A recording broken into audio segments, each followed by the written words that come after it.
Pinauwi na ang ilang lumikas kasunod ng pagputok ng Bulkang Kanlaon sa Negros Occidental.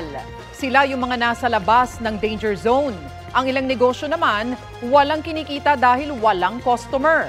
May ulat on the spot si Eileen Pedreso ng GMA Regional TV. Eileen? Problemado ngayon ang mga residente at nagtatrabaho sa ilang resort at tourist destinations sa La Carlota City dahil sa epekto ng pagputok ng Bulkang Kanlaon. Tigil operasyon kasi ang kanilang pinagtatrabahuan. No work, no pay. Ang mahigit 20 staff ng resort na ito sa Barangay Aral sa La Carlota City, Negros Occidental.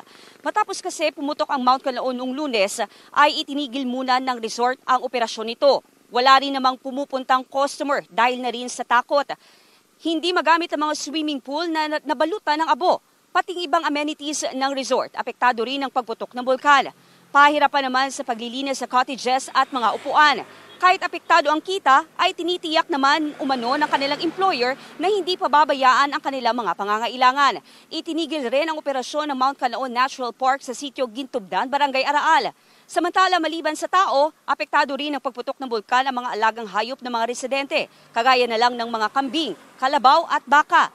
Nanghihina raw ang kanilang mga hayop dahil walang makaing damo. Posible rin daw mamatay ang kanilang mga hayop sa oras na makakain ng asupre. Naghahanap ngayon ang mga ito ng ligtas na lugar na lalagyan ng kanilang alagang hayop. Magsasagawa rin ng assessment ang City Veterinary Office ng La Carlota City sa mga apektadong hayop sa lugar. Samantala, bunsod pa rin ang epekto ng pagputok ng bulkan, ilang residente sa Bagos City na ang inilikas at bumalik na sa kanilang mga tahanan. Ilang evacuees din na hindi sakop ng 4 hanggang 6 kilometer danger zone ng bulkan sa bayan ng La Casillana ang pinauwi rin. Sa oras ng emergency, inaabisuhan ang mga ito na agad na lumikas, lalo na ang mga nakatira malapit sa bulkan. So ngayon ay naghahanda na ang Negros Occidental Provincial Government at iba pang mga LGU sa probinsya para sa karagdagang evacuation site sakaling lumala ang sitwasyon dahil sa aktibidad ng bulkan at itaas ito sa Alert Level 4. Tony, bahagyaring bumuga ng usok ang Bulkang Kanlaon ngayong umaga. Nakikita rin or makikita rin ang usok na may kasamang abo sa bulkan.